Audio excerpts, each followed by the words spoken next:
Hello friends, ഞാൻ ഇന്ന് പെട്ടെന്നൊരു പായസം വെക്കാമെന്ന് ഓർത്ത് തുടങ്ങി കഴിഞ്ഞാൽ വീഡിയോ എടുക്കുന്നതായ ഓർത്ത്.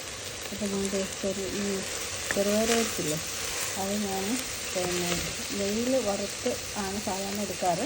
പക്ഷെ ഞാൻ എനിക്ക് നെയ്യില്ലാത്തതുകൊണ്ട് ഞാൻ വെളിച്ചെണ്ണയിൽ വറുത്തെടുത്ത വീട്ടിലേക്കായതുകൊണ്ട് വെട്ടിലേക്ക് പണിയാം. ഇതൊരു കുറച്ച് അവലും കൂടെ ഞാൻ ഇതിനകത്തിട്ട് വേവിക്കുക. നമുക്കിവിടെ തേങ്ങാപ്പാൽ ടിന്നിലാക്കി തരണം. അപ്പോൾ ഞാൻ അതിന് ഒരു ടിന്ന് തേങ്ങാപ്പാൽ ഇതുണ്ട്, ഈ തേങ്ങാപ്പാലാണ് ഞാൻ ഉപയോഗിക്കുന്നത്. കോക്കനട്ട് മിൽക്ക് അത് ഞാൻ ഒരു ടിന്ന് പൊട്ടിച്ച് ഇതിനകത്തോട്ട് ഒഴിച്ചിട്ട് ഞാനത് പ്രഷർ കുക്കറിനകത്ത് വെച്ച് വേവിക്കും. ഓക്കെ, മീൻ വയലിൽ ഞാൻ കേട്ടോ ശർക്കര ഒരു പാത്രത്തിനകത്ത് ഉരുക്കി വെച്ചില്ലെങ്കിൽ ഈ കല്ലും മണ്ണും ഒക്കെ അതിനകത്ത് കാണും. അപ്പോൾ അത് അരിച്ചെടുക്കാൻ വേണ്ടി ഞാൻ ശർക്കര ഉരുക്കുക. ശർക്കര എടുക്കുന്ന അളവെന്ന് പറഞ്ഞു കഴിഞ്ഞാൽ ഇവിടെ അധികം ആരും ഷുഗർ അധികം ഉപയോഗിക്കേണ്ടെന്ന് കരുതി ഞാൻ ഇച്ചിരി എടുത്തുള്ളൂ. ഇച്ചിരി എന്ന് പറഞ്ഞാൽ ഒത്തിരി മധുരത്തിനുള്ള ഞാൻ എടുത്തില്ല. പിന്നെ മധുരമൊക്കെ നമുക്ക് നമ്മുടെ ഇഷ്ടത്തിനനുസരിച്ച് എടുക്കാം കേട്ടോ. പിന്നെ ഇതുണ്ടോ, ഞാനിപ്പം പ്രഷർ കുക്കറിനകത്ത് വെച്ച് വെയിറ്റ് വെച്ച് അത് അടുപ്പത്തിരിക്കുക. ഇനി വിസിൽ വന്ന് അത് ഓഫ് ചെയ്തിട്ട് പിന്നെ കുറച്ച് നേരം തണുത്ത് കഴിഞ്ഞിട്ട് ഞാൻ ഈ ശർക്കര പാനി അരിച്ച് അതിനകത്തോട്ടിടും. പിന്നെ നല്ലതായിട്ട് എല്ലാം കൂടെ ഒന്ന് മിക്സ് ചെയ്ത് കഴിഞ്ഞിട്ട് പിന്നെ അടുത്ത ഒരു തേങ്ങാപ്പാലും കൂടെ ഒഴിച്ച് പിന്നെ അതിനകത്തോട്ട് ഇച്ചിരി എന്താ പറയുക ക്യാഷ്യൂം കിസ്മിസും കൂടെ നെയ്ക്കകത്ത് വറുത്ത് ഇടും.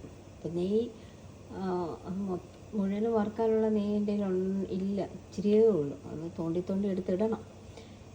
അല്ലെങ്കിൽ ഇച്ചിരി വെളിച്ചെണ്ണ കൂടെ ഇടും. നമ്മുടെ വീട്ടിലല്ലേ, കുഴപ്പമില്ല.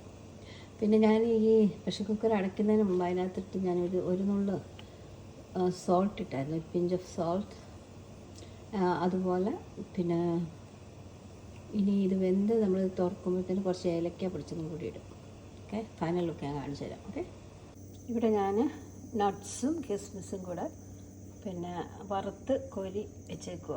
ഇനി പ്രഷർ കുക്കർ തുറക്കണം, ശർക്കരപ്പാനി ഒഴിക്കണം, ചേർക്കണം, തേങ്ങാപ്പാൽ ഒഴിക്കണം, തിളപ്പിക്കരുത്. അത് കഴിഞ്ഞിട്ട് പിന്നെ അവസാനം ഇതും കൂടെ ഈ നട്ട്സും കിസ്മിസും കൂടെ ചേർത്തിട്ട് എടുക്കണം. ഹലോ, കണ്ടോ ഈ സമയം കണ്ടോ? 8:45 മോർണിംഗ് അല്ല കേട്ടോ, ഈവനിങ് ടൈം, രാത്രി ആകാറെ. അത് ഇങ്ങനെയൊക്കെയാണ് ഞങ്ങളുടെ ഇവിടുത്തെ കാര്യം. എപ്പോൾ മധുരം തിന്നണമെന്ന് തോന്നിയാൽ ഉണ്ടാക്കുക. ഓക്കെ, ഇപ്പം ഞാൻ പ്രഷർ കുക്കർ തുറന്നു. പിന്നെ അതിനകത്ത് ശർക്കരയും കൂടെ ഒഴിച്ചു. ഇച്ചിരി കൂടെ ഇത് വേവണം. ഞങ്ങൾക്കിവിടെ നല്ലതായിട്ട് ഇങ്ങനെ വെന്ത് വരുന്ന ഇഷ്ടമേ. അപ്പോൾ കുറച്ച് ഞാൻ കൂടെ അടുപ്പത്തിരിക്കട്ടെ എന്ന് വിചാരിച്ചു. ഇനി തേങ്ങാപ്പാൽ ഒഴിക്കുക, നമ്മുടെ കിസ്മിസും നട്ട്സും കൂടെ മിക്സ് ചെയ്യുക, കഴിക്കുക.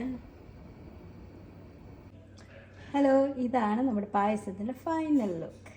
ഓക്കെ, എനിക്കുണ്ടല്ലോ ഈ പായസം ചൂടോടെ കഴിക്കുന്നതിനേക്കാളും ഏറ്റവും ഇഷ്ടം എങ്ങനെ കഴിക്കുന്നതെന്ന് അറിയാമോ? അത് ഫ്രിഡ്ജ് വെച്ച് തണുപ്പിച്ചിട്ട് പിറ്റേ ദിവസം എടുത്ത് കഴിക്കുന്നതാണ്. ഇപ്പം ഞാൻ ഓൾറെഡി പറഞ്ഞില്ലേ ഇവിടെ 8:45 നൈറ്റ് ആയെന്ന്. ഇനിയിപ്പം എല്ലാവരും ഇന്നത്തെ വീതം കഴിച്ച് കഴിഞ്ഞിട്ട് ബാക്കിയെടുത്ത് ഞാൻ ഫ്രിഡ്ജ് വെക്കും. എന്നിട്ട് നാളെ രാവിലെ എഴുന്നേറ്റ് തണുപ്പോടുകൂടി ആ പായസം കുടിക്കും. അതാണ് ഇവിടെ എല്ലാവർക്കും ഇഷ്ടം. അതാ. Okay, that's it.